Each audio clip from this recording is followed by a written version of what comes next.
Hey, good morning, everybody. It is great to be with you this lovely morning here in SoCal. It's Tuesday. We've got a live show for you here this evening, but it's time for the morning briefing. Good morning to you all.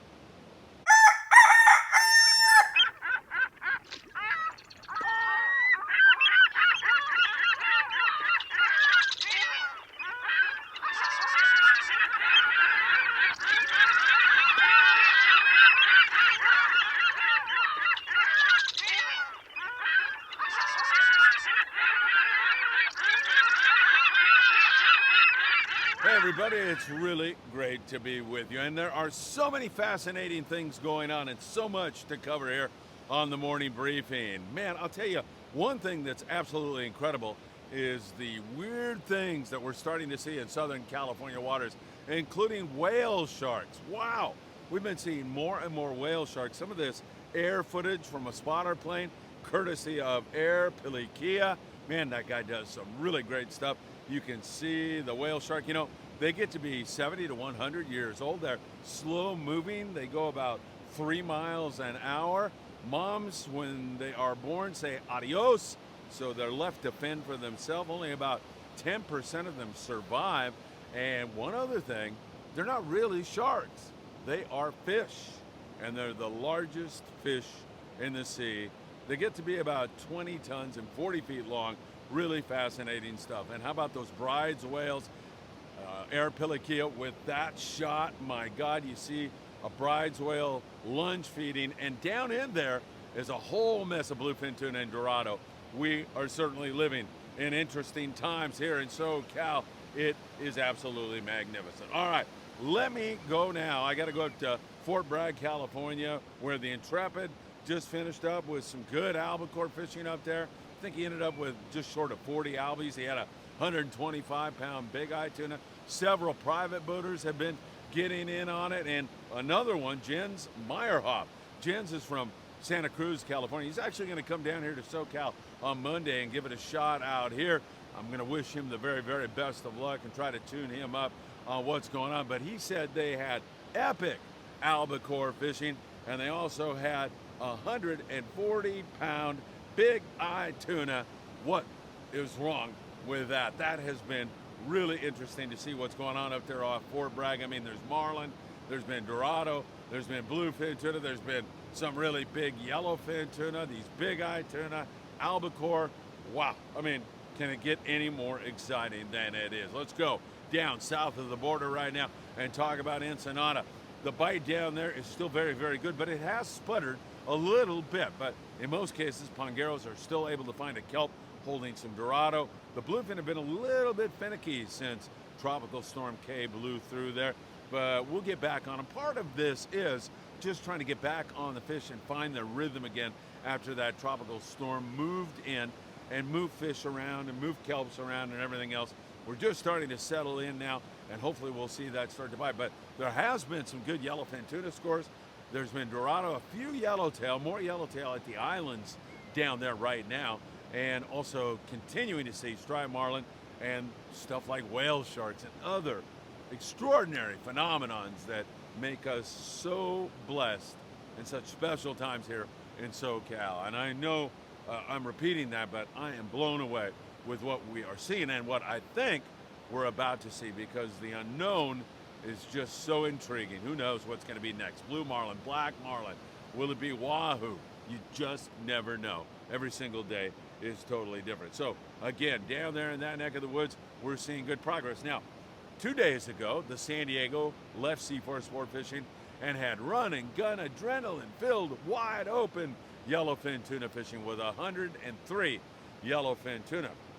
Yesterday was an entirely different day for not only the San Diego but the Grande, as they had just a handful of fish. So again, I do believe that it's just kind of figuring this out after that tropical storm blew through, and we'll get it figured out. That good score on the San Diego is a sign to me that that yellowfin is ready to bite, and we'll get back on it and figure it all out here very, very soon. But some of the San Diego boats have been missing here since that storm went through.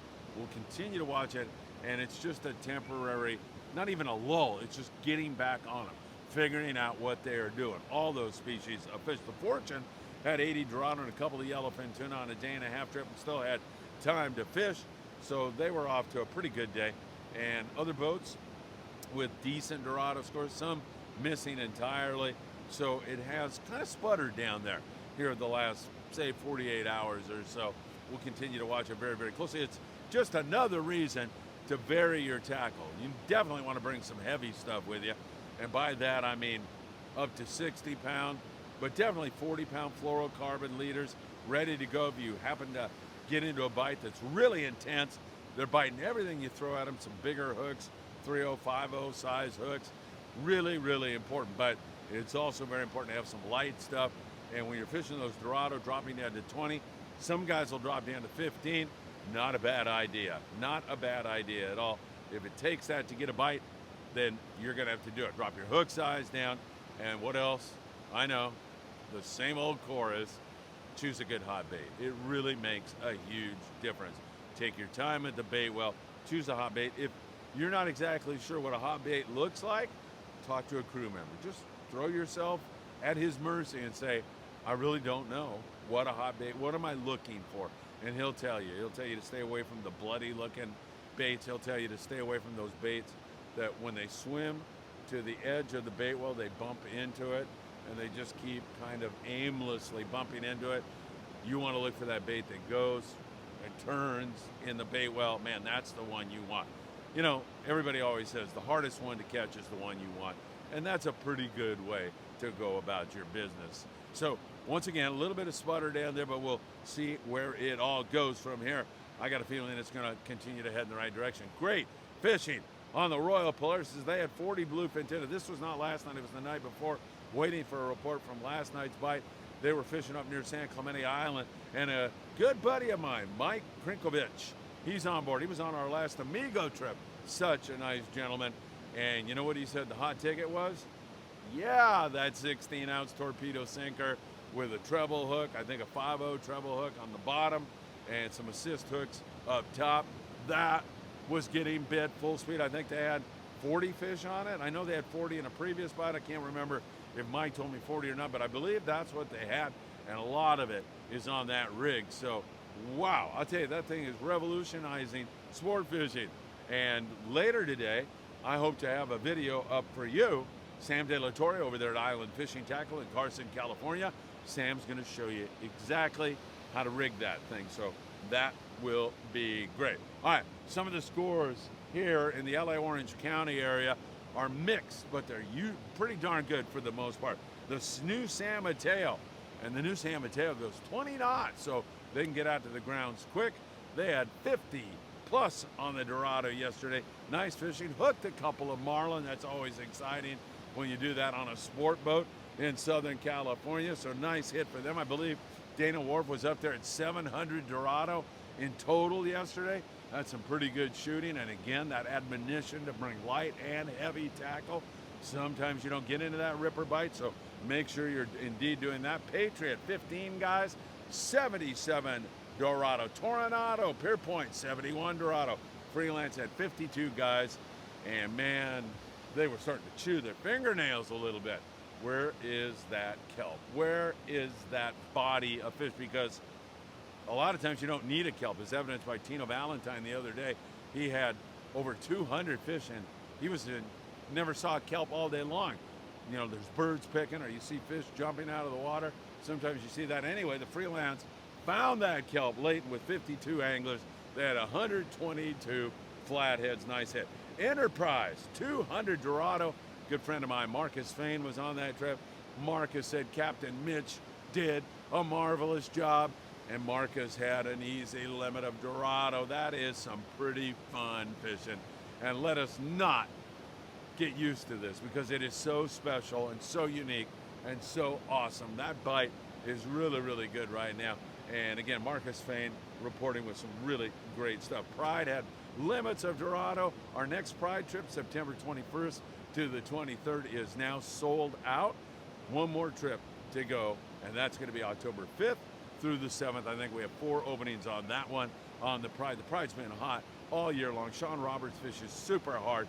Not only will he hit that Dorado on our 2-day trips, but we'll be doing some bluefin tuna fishing if things stay the same. You never know. I mean, if it turns into yellowfin, let me put it this way. Whatever the best option is what Sean and what we will do on those trips. And you definitely want to have some nighttime stuff with you. So I am talking about those new sinker rigs that the Royal Polaris is having such great success with, or knife jigs from 250 to 400 grams, even bigger than that.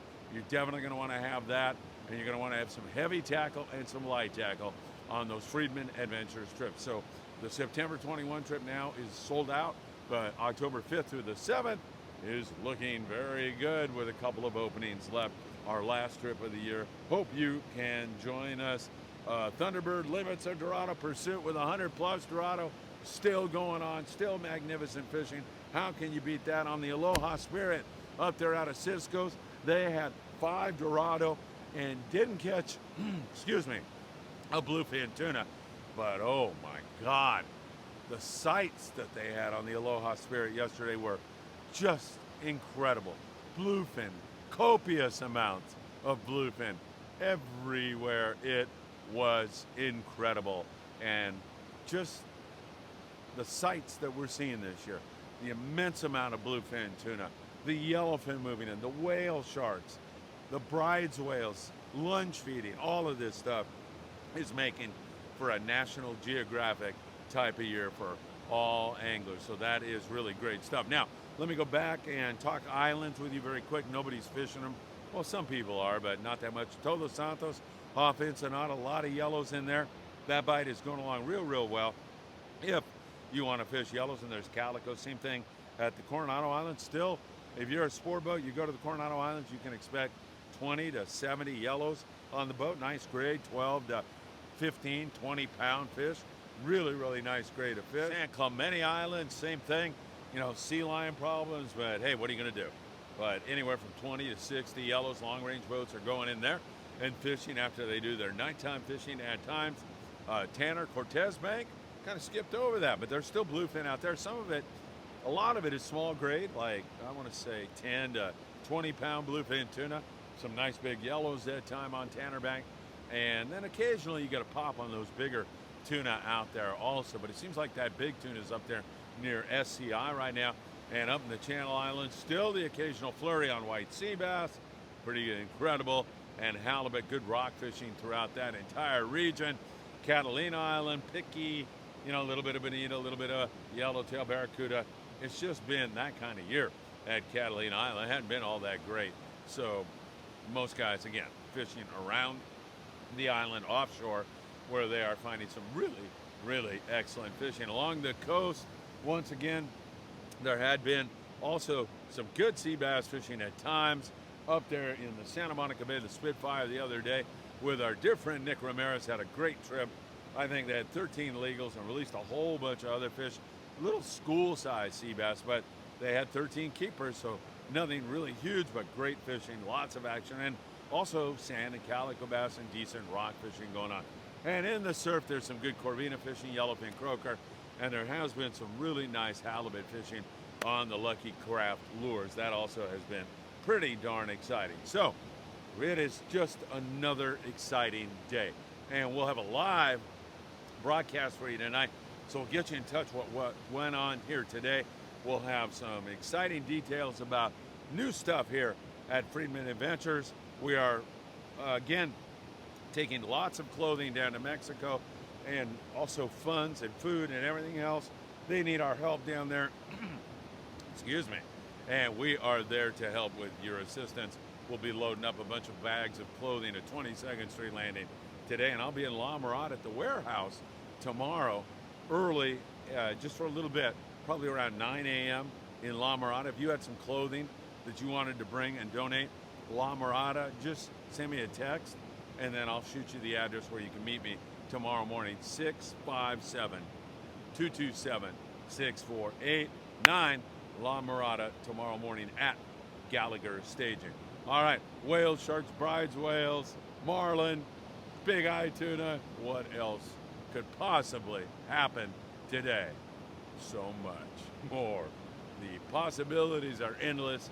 I hope you have a great fishing trip on your next venture out on the sea, and I hope to see you really soon. Like, tonight on Friedman Adventure Live. Take care, my friends.